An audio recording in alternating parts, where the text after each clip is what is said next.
is the first வந்து the Prophet Muhammad sallallahu alaihi wasallam a selection generated அப்படின்னு சொல்லி ஒரு பெரிய ஸ்டேட்மெண்ட் கொடுக்குறாங்க. இப்போ இது நமக்கு எல்லாருக்குமே தெரியும். the 100 முக்கியமாக வாழ்ந்த 100 நபர்கள்ல யார் வந்து முதலாம் அவர் அப்படின்னு சொல்லி ரசூல் ஸல்லல்லாஹு அலைஹி வஸல்லம் அவர்கள் தேர்ந்தெடுக்கப்பட்டிருக்கிறார்கள்னு நம்ம எல்லாருக்குமே தெரியும். இது பழைய சம்பவம் தான். ஆனா ஒரு புக்கு வந்து அச்சிடப்பட்டால் மீண்டும் ரீபப்ளிஷ் மறுபடியும் வந்து என்ன செய்வாங்கன்னா எடிஷன் பண்ணுவாங்க, சில மாற்றங்கள் ஏற்படுத்துவார்கள்.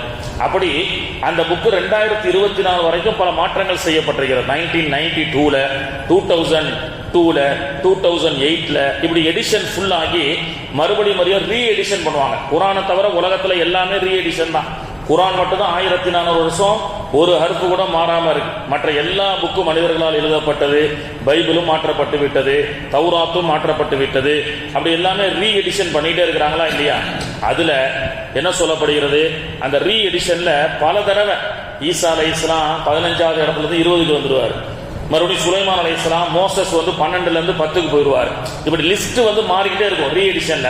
சரி, இவரை விட இவர் ரொம்ப சிறந்தவரா இருக்கிறாரு, இவரோட இவர் சிறந்தவரா இருக்காரு, ஆய்வு வந்து போய்கிட்டே இருக்குமா இல்லையாங்க? அந்த ஆய்வின் அடிப்படையில மோசஸ்ல இருந்து மற்ற கிறிஸ்தவ தலைவர்கள் இருந்து உலகத்தில் ஆண்ட 3000 வருஷத்துல தலைவர்கள் மாறிக்கிட்டே இருக்கிறாங்க. பட் எத்தனை எடிஷன் வந்தாலும் விதின் 2024 வரைக்கும் அப்டேட் வரைக்கும் the first person is ஸல்லல்லாஹு அலைஹி வஸல்லம் அப்படின்னு சொல்லி இன்னும் மாறாமல் இருக்கிறது. சில இந்தியாவிலிருந்து சில மக்கள் அவரை சென்று சந்தித்தார்கள். அமெரிக்காவிலே தமிழகத்திலிருந்து கூட சில அறிஞர்கள் எல்லாம் சென்று சந்தித்தார்கள். நீங்கள் யூ ஆர் ஏ கிறிஸ்டியன், நீங்கள் வந்து ஒரு கிறிஸ்டியன், நீங்கள் வந்து ஜீசஸ் ஈசா அலைஹிஸ்ஸலாம் அவர்களை நீங்கள் கடவுளுடைய அந்தஸ்தில் வச்சு நீங்க என்ன செய்றீங்க, வணங்குறீங்க. பட் நீங்கள் ஏன் அவருக்கு முதலிடம் கொடுக்காம the prophet நபி ஸல்லல்லாஹு அலைஹி வஸல்லம் அவர்களுக்கு முதலிடம் கொடுக்கக்கூடிய காரணம் என்ன அப்படின்னு சொல்லும்போது அவர் சொன்ன விஷயம், எல்லா தலைவர்களும் உலகத்துல வந்து ஒரு லட்சியத்தோடு வந்தார்கள், ஒரு கனவு கண்டார்கள், சமூகத்தை இப்படி மாற்ற வேண்டும் என்று ஆசைப்பட்டார்கள். ஆனால் கனவு கண்டு லட்சியத்தோடு ஆசைப்பட்ட எல்லோருடைய கனவும் நினைவாகவில்லை, அதுக்குள்ள மூத்தாய் போயிட்டாங்க. ஆனால் நபிகள் நாயகம் ஸல்லல்லாஹு அலைஹி வஸல்லம் அவர்கள் தான் 40 வயதுல ப்ராஃபட் என்ற அந்த பதவியை பெற்று 23 ஆண்டுகள்ல இன்னைக்கு இருக்கக்கூடிய டெக்னாலஜி எல்லாம் பயன்படுத்தி 23 ஆண்டுகள் இன்டர்நெட், வாட்ஸ்அப், பேஸ்புக் எல்லாமே இருக்கட்டும், இமெயில் எல்லாமே இருக்கட்டும், டெலிகிராம் எல்லா விஷயத்தையும் வச்சு ஒரு மனுஷன் ஒரு கொள்கையை பத்தி மக்களுக்கு பரப்ப நினைத்தாலும் 23 ஆண்டு காலத்துல பரப்ப முடியாது. அப்படிப்பட்ட ஒரு லட்சியத்தை, ஒரு அற்புதமான கொள்கையை நபிகள் நாயகம் ஸல்லல்லாஹு அலைஹி வஸல்லம் அவர்கள் பரப்பி இருக்கின்றார்கள். சமூகத்திலே அதை கண்ணால கண்டிருக்கிறார்கள். கனவு மட்டும் காணல, நேரடியா பார்த்திருக்கிறாங்க. அதுல ஒண்ணு என்னன்னு சொன்னா, ஒண்ணுமில்லைங்க, நபிகள் நாயகம் ஸல்லல்லாஹு அலைஹி வஸல்லம் அவர்களை நாம சமூகம் புகழலாமா புகழ வேண்டாமா, பேர் என்னத்தா, புகழுக்குரியவர். அது இன்னும் அடிப்படை ஆழத்தோட அந்த அர்த்தத்தை பார்த்தா அதிகம் புகழக்கூடியவர் முஹம்மதுன்னு வருது. இன்னைக்கு தமிழகத்துல மற்ற வடநாட்டை விட தமிழகம் சற்று விழிப்புணர்வாக இருக்கிறது. காரணம் என்னன்னா, திராவிடம் வடநாட்டில் யூபியில சமீபத்தில் ஒரு 3 வருஷத்துக்கு முன்னாடி அங்கே வந்து பள்ளிக்கூடங்கள்ல தாழ்த்தப்பட்ட ஜாதியினர் குடிப்பதற்கென்று ஒரு தண்ணீர், உயர் ஜாதி குடிப்பதற்கென்று ஒரு தண்ணீர், தாழ்த்தப்பட்ட ஒரு ஜாதியை சார்ந்த ஒரு பையன் உயர் ஜாதி குடிக்கக்கூடிய அந்த தண்ணீரை போய் குடிச்சிட்டான். அதுக்கு அவ்வளவு மரண அடி அந்த பள்ளிக்கூட பையன் சிறுவன் என்றும் பார்க்காமல் அடித்து துரத்தியவர்கள் இன்னைக்கு வரைக்கும் நடக்குது. ஆனா அந்த மாதிரி ஒரு சூழல் தமிழகத்துல இல்லை. ஏன்னா ஈவேரா பெரியார் வந்தார், கலைஞர் வந்தார், திராவிடத்தை, அதாவது உயர் ஜாதி பார்ப்பனன் வேற சாதாரண ஜாதி வேற அப்படின்னு சொல்லாம எல்லாவற்றையும் ஜாதியின் அடிப்படையில் எவனுக்கும் சிறப்பு இல்லை என்ற ஒரு கொள்கை இந்த தமிழகத்தில் ஓங்கி ஒலித்த காரணத்தினால் இன்னைக்கு தமிழகம் என்று திராவிடமாக இருக்கின்றது அப்படின்னு சொல்றோமா இல்லையா? இந்த திராவிட இயக்கத்தினுடைய அந்த கொள்கைகளை அவர்கள் மக்களுடைய மேடைகள்ல எதிர வச்சு சொன்னாங்க? இந்து கோவில்களை வச்சு பேசினாங்களா? இல்ல. ஈவேரா பெரியார்ல இருந்து கலைஞர் வரைக்கும் எல்லாமே நபிகள் நாயகத்தினுடைய மீலாது மேடைகளிலே பேசினார்கள். மீலாது மேடைகள் தான் அவர்களுக்கு திராவிடத்தை எடுத்து சொல்லக்கூடிய மேடைகளாக இருந்தது. இன்னைக்கு மீலாது வேண்டாம், அதெல்லாம் கூடாதுன்றவன் இன்னைக்கு தமிழகம் திராவிடத்தின் அடிப்படையில் உயர் ஜாதி, கீழ் ஜாதி, தாழ்ந்தவன், பாப்பனன், சாதாரண இவன் அப்படின்னு சொல்லி இல்லாம எல்லாரையும் சமமான அந்தஸ்தை கொடுப்பதற்குண்டான ஒரு அற்புதமான இந்த நபிகள் நாயகத்தினுடைய இந்த கொள்கையை பரப்புவதற்கு இந்த மீலாது மேடைகள் தான் ரொம்ப உதவியாக இருந்தது. எந்த அளவுக்குன்னா, பக்கத்தில் இருக்கக்கூடிய கூத்தாநல்லூருக்கு ஈவேரா பெரியார் வந்திருக்கிறார். அவரு என்ன செய்யறாங்க, அந்த கூத்தாநல்லூர்ல அதுக்கு ஒரு கஞ்சி கொடுத்துருக்கிறாங்க. கூத்தாநல்லூர்ல நோன்பு கஞ்சோ அல்லது ஒரு அசீர் ஒரு கஞ்சி அவருக்கு கொடுக்கப்பட்டிருக்கிறது. அவர் பேச வந்தது மீலாது மேடைக்கு. எந்த அளவுக்குன்னா, தமிழகத்தில் ஈவேரா பெரியார்லாம் பேசக்கூடாதுன்னு பேன் பண்ணியிருந்தாங்க. கொஞ்ச நாள் பேசாமலே இருந்தார். மீண்டும் அவருக்கு பேசுவதற்கு உண்டான வாய்ப்பு, மத ரீதியாக தானே பேசக்கூடாது, நாங்கள் மீலாது விழால பேசலோம்னு சொல்லி மீலாது மேடைக்கு கூத்தாநல்லூருக்கு அவர் வரும் பொழுது கஞ்சி கொடுக்கப்பட்டது. ரூம்ல அவர் குடிக்கிறார். அவர் மீச பெருசா இருக்குமா இல்லையா? அப்போ அவர் சொன்னாரா, கஞ்சி ரொம்ப நல்லா இருக்கியா, ஆனா மீசை தான் ரொம்ப தடையா இருக்கு, குடிக்கும் போது மீசையிலேயே பாதி ஒட்டிக்குது அப்படின்னு அவர் சொல்லியிருக்கிறார். கஞ்சி சுவையாக இருக்கிறது, அதை இன்னும் பருக வேண்டும் என்று எனக்கு ஆசை, என்றாலும் அந்த மீசை எனக்கு ஆசைக்கு ஒத்து வர மாட்டேங்கிறது அப்படின்னு அவருடைய பாணியில பேசியிருக்கிறார். அப்ப அங்கிருந்த ஒரு மௌலவி சொல்லியிருக்கிறார், அதனால தான் நபிகள் நாயகம் ஸல்லல்லாஹு அலைஹி வஸல்லம் அவர்கள் மீசையை கத்தரிக்க சொல்லியிருக்கிறார்கள். உதடுல படாம மீசையை கத்தரிச்சு வையுங்க அப்படின்னு நபிகள் நாயகம் சொன்னாங்க. ஏயா உங்க முகமது மீசையை கத்தரிக்கிறத கூட சொல்லி கொடுத்திருக்கிறாரு, அந்த ஹதீஸை கொண்டு வான்னு சொல்லி அவர் பார்க்கிறார். பெருமானார் அவர்கள் திறந்த வழி புத்தகம் அல்லவா? அப்போ அந்த மேடையில ஏறி அவர் எடுத்த உடனே மீசையை பற்றி பேசுறார். நபிகள் நாயகம் அவர்கள் இந்த மீசையை கூட எப்படி வைக்க வேண்டும் என்பதை நபிகள் நாயகம் கற்றுக் கொடுத்தார்கள் அப்படின்னு சொல்லி பெருமானார் அவர்களை ஆயிஷா அம்மா சொல்லுவாங்க, ஒரு ஹதீஸ், வானில் மின்னும் நட்சத்திரம், வானில் இருக்கக்கூடிய சூரியன் சந்திரன், ஆனால் என் வீட்டு நட்சத்திரம் நபிகள் நாயகம் என்னுடைய வீட்டிற்கு வந்துவிட்டார் அப்படின்னு சொல்லுவாங்க. அதனால தான் மௌலுதுல அந்த ஷம்சுன் அந்த பதுருன் அந்த நூறுன் ஃபௌக நூரி, நபியே நீங்கள் தான் சூரியன், நீங்கள் தான் சந்திரன் அப்படின்னு சொல்லி நபிகள் நாயகத்துடைய ஒரு புகழ் விஷயத்துல ஒரு மேடையில ஒரு இமாம் பேசுகிறார். நபியின் நாயகம் அவர்களை நாம் மௌலுதுல என்ன சொல்கின்றோம், அந்த ஷம்சுன் அந்த பதுருன் அந்த நூறுன் ஃபௌக நூரி, நீங்கள் தான் சூரியன், நீங்கள் தான் சந்திரன், இருந்தாலும் ஃபௌக நூரி, அதை விட ஒளி உங்கள் மீது வீசுகிறது நாயகமே அப்படின்னு சொல்லி ஆயிஷா அம்மா அவர்கள் பாடிய அந்த பாடலுடைய அடிப்படையில் புகாரியுடைய ஹதீஸ்ல இருந்து மௌலுது பாக்கல்ல சொல்லி இருப்பார்கள். இந்த ஆலிம் பேசக்கூடிய மேடையில அடுத்து சிறப்புரையாக ஆற்ற இருக்கக்கூடிய முன்னாள் முதல்வர் கலைஞர் அவர் உட்கார்ந்து கேட்டுட்டு அவர் தான் சிறப்புரை. அப்போ அவர் பேச ஆரம்பிச்சாரா, நபிகள் நாயகத்தை எனக்கு முன்பதாக பேசிய ஹஜ்ரத் அவர்கள் நீங்கள் தான் சூரியன், நீங்கள் தான் சந்திரன் என்று சொன்னார். ஆனால் உண்மையிலேயே வெறுமன சூரியன் என்று நீங்கள் சொல்லாதீர்கள், நபிகள் நாயகம் உதய சூரியன் அப்படின்னு சொல்லி அவருடைய கட்சிக்கு ஒரு பெருமையை சேர்த்துக் கொண்டார்.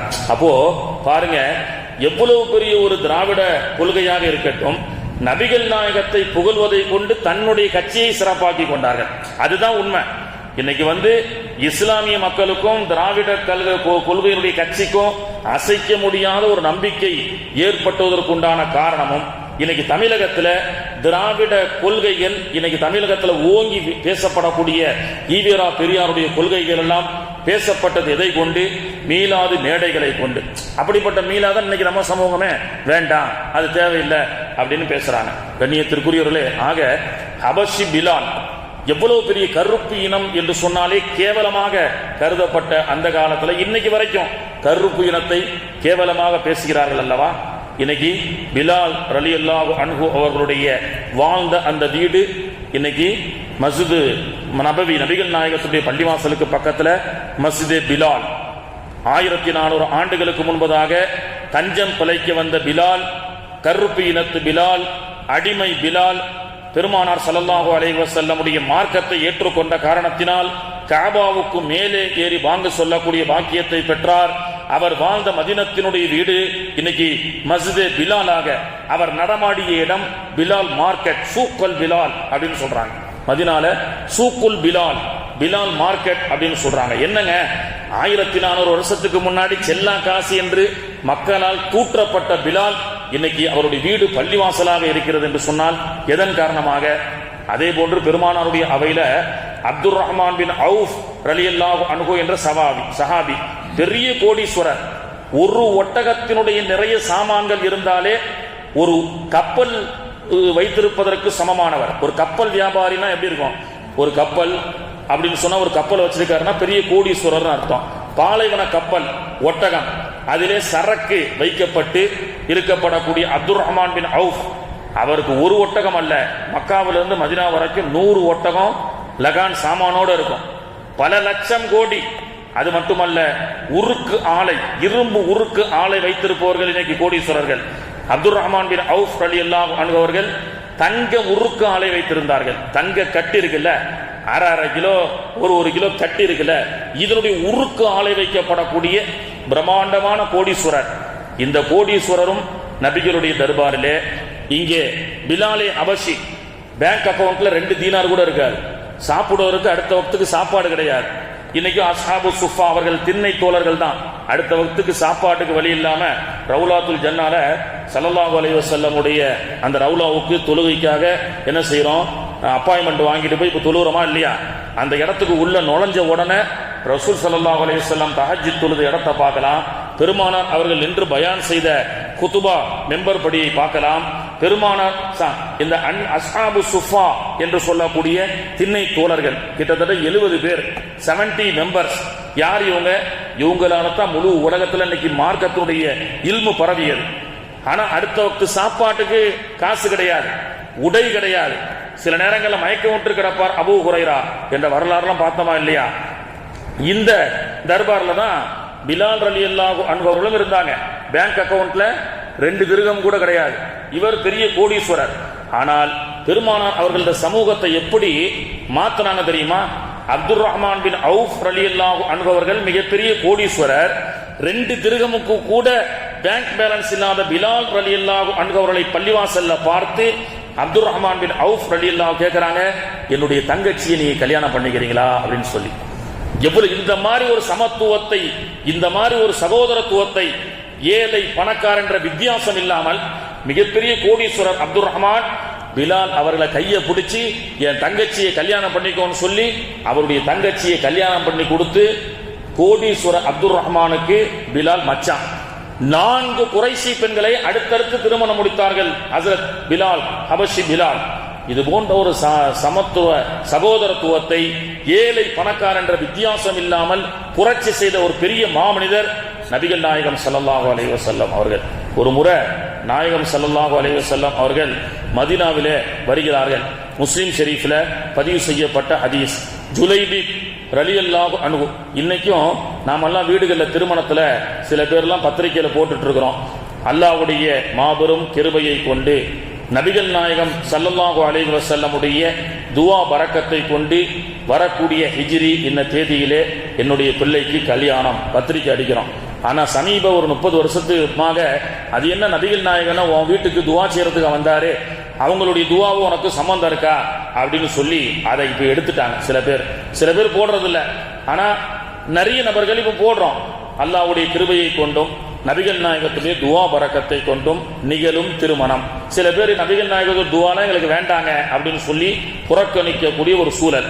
நபிகள் நாயகம் அவர்கள் தன்னுடைய உம்மத்தை சார்ந்த ஒரு பிரதிநிதியை திருமணம் முடிக்காமல் இருந்தால் கூட அவரை பற்றியும் கவலைப்பட்டவர்கள் நாயகம் ஸல்லல்லாஹு அலைஹி வஸல்லம். ஜுலைபிப் முஸ்லிம் ஷெரீஃப்ல பதிவு செய்யப்பட்ட சம்பவம். கருப்பு இனத்தை சார்ந்த நீக்ரோ, 33 வயசாச்சு. ஒரு முறை கவலையோடு வீதியிலே வருவார்கள். ஏன்னா மக்காவில் இருக்கிற வரைக்கும் சஹாபாக்கள் காபத்துல்லாவுடைய திரையை பிடிச்சி அல்லாஹ்விடத்துல என்ன வேணுமோ கேட்டு துஆ செய்வாங்க. மதீனாவுக்கு வந்துட்டா எந்த காபத்துல்லாவை பிடிக்கிறது? காபாவே ரசூலுல்லாஹ் தான். என்ன வேணுமோ ரசூலுல்லாஹி ஸல்லல்லாஹு அலைஹி வஸல்லம் கிட்ட வருவாங்க, கேட்பாங்க. நிறைய ஆஜிகள் என்னங்க மக்கால இருந்தாவது காபத்துல்லாவை பார்க்கிறோம், உம்ரா செய்யறோம், என்ன வேணுமோ துஆ செய்யறோம், மதீனால போய் என்ன இருக்கு? நிறைய இன்னைக்கு வேற கொள்கையில் இருக்கக்கூடியவர்கள் மதீனாவுக்கு போற அவசியம் இல்லை என்று சொல்லி பக்கத்துல திருவாரூர் மாவட்டத்துல ஒரு உம்ரா சர்வீஸ்ல மதீனாவுக்கே கூட்டு போலாங்க. மக்கள் வருத்தப்பட்டாங்க, மக்காவை தான் போனோம், மதீனா எல்லாம் மௌத்தாகி போயிட்டாங்க, அதுக்கு உங்களுக்கு சம்பந்தம் இல்லை என்று ஒரு குழுவை அழைத்து சென்று கொண்டு வந்த ஒரு இதுமே ரொம்ப வருத்தப்பட்டதை கூட நம்மால் பார்க்க முடிகிறது. அப்போ காபாவில் இருக்கிற வரைக்கும் காபாவுடைய திரை சஹாபாக்களுக்கு ஏதேனும் வேண்டும் என்றால் அல்லாஹ்விடத்தில் கேட்டு பெற்றுக் கொண்டார்கள். மதீனாவுக்கு வந்ததற்கு பிறகு ரசூல் ஸல்லல்லாஹு அலைஹி வஸல்லம் அவர்கள் தான் காபா. பிலால் ரலியல்லாஹு அன்ஹு காபத்துல்லாவுக்கு மேலே ஏறி நிற்கிறார். ரசூலுல்லாஹ் ஏத்திட்டாங்க ஃபதா மக்கால. சுத்தி லட்சக்கணக்கான சஹாபாக்கள் உலகத்து பாங்கு சொல்லுங்கன்றாங்க ரசூலுல்லாஹ், பாங்கு சொல்லுங்க பிலால் அப்படின்னு. அவர் முழிக்கிறார் பிலால். ஏன்னா எந்த திசையில இருந்தாலும் காபத்துல்லாவை முன்னோக்கி தானே பாங்கு சொல்லணும். காபத்துல்லாவுக்கு மேல நின்றா எதை நோக்கிறது? யா ரசூலல்லாஹ் என்ன சொல்லுங்க பிலால். இல்ல எதை நோக்கிறது யா ரசூலல்லாஹ், எந்த திசையை நோக்கிறது? காபா உலகத்துல எங்க இருந்தாலும் காபத்துல்லாவை நோக்கி பாங்கு சொல்லணும் தொழணும். காபத்துல்லாவுக்கு மேல நின்றா எங்க பாங்கு சொல்றது? அபூ ஸல்லல்லாஹு அலைஹி வஸல்லம் அவர்கள் சொன்னார்கள், நான் எந்த திசையில் நிற்கின்றேனோ நான் நிற்கும் திசையை நோக்கி பாங்கு சொல்லு என்று சொன்னார்கள். காபாவுக்கெல்லாம் காபா நபிகள் நாயகம் ஸல்லல்லாஹு அலைஹி வஸல்லம். அதனால தான் படிப்பறிவு இல்லையா, ஞாபக சக்தி இல்லையா? அபூ ஹுரைரா ரசூலுல்லாஹி ஸல்லல்லாஹு அலைஹி வஸல்லம் உடைய மஸ்ஜித் நபவிக்கு வந்தார்கள். நாயகமே ஞாபக சக்தி வரமாட்டேங்குது. பெருமானார் அவர்கள் இல்மை கொடுத்தார்கள். யா ரசூலல்லாஹ் உடம்பு சரியில்லை, கஷ்டமா இருக்கு. பெருமானார் அவர்கள் ஓதி ஊதினார்கள். நேற்று கூட சொன்னா இல்லையா, சலாம் சொல்லக்கூடிய கேட்டை விட்டு வெளியில வந்த உடனே ஒரு ஓடு போட்ட மாதிரி ஒரு இடம் இருக்கு. அது என்ன இடம் தெரியுமா? பெருமானார் அவர்கள் உடம்பு சரியில்லாம யாரும் வந்தா ஓதி ஊதுறதுக்கு. அது ஹாஸ்பிட்டல். இன்னைக்கு அதை ஒரு வரக்கத்துக்காக வச்சிருக்காங்க. சலாம் சொல்லிவிட்டு கேட்ல சலாம் சொல்லி வெளில வந்த உடனே அப்படியே திரும்பி பாருங்க, ஒரு இது மாதிரி இருக்கும். ஒரு ஓடு வச்ச சீமை ஓடு வச்ச ஒரு இடம் மாதிரி சின்னதா பிளாக் பண்ணி வச்சிருக்காங்க. என்னன்னா ஊர்ல யாருக்காவது உடம்பு சரியில்லாட்டா அங்க உட்கார்ந்துருவாங்க. சக்கராத்துல இருக்கக்கூடிய ஜனாசாக்களை நெருக்கத்துல இருக்கக்கூடியவங்களை ரசூலுல்லாஹ்வுடைய வீட்டுக்கு பக்கத்துல உட்காருவாங்க. பெருமானார் அவர்கள் தல்கீன் சொல்லி கொடுப்பார்கள். பெருமானார் அவர்கள் ஓதி ஊதுவார்கள். அந்த பழக்கம் தான் இன்னைக்கு வரைக்கும் வருது. ஆனா சில பேரு நீ ஓதி ஊதுறியா சிரிக்க வச்சுட்ட அப்படின்றாங்க. எல்லாமே நடைமுறையில இருந்ததுங்க. அப்போ என்ன வேண்டுமோ, அபூ உமாமா அவர்கள் ஒரு தடவை மஸ்ஜித் நபவியில ரொம்ப கவலையா இருக்கிறாரு. என்ன கடன் ஆயிருச்சு, சரி இந்த துவா ஓது உனக்கு சரியாயிருந்தாங்க. இப்படி காபாவை தாண்டி மதினாவுக்கு எப்பொழுதெல்லாம் சஹாபாக்களுக்கு என்ன பசியோ பட்டினியோ கடனோ நோயோ என்ன வேண்டுமானாலும் தேவைக்கு மஸ்ஜித் நபவிக்கு வருவார்கள். நபிகள் இடத்திலே முறையிடுவார்கள். ரசூல் ஸல்லல்லாஹு அலைஹி வஸல்லம் அவர்கள் அதற்குண்டான விடையை அளிப்பார்கள்.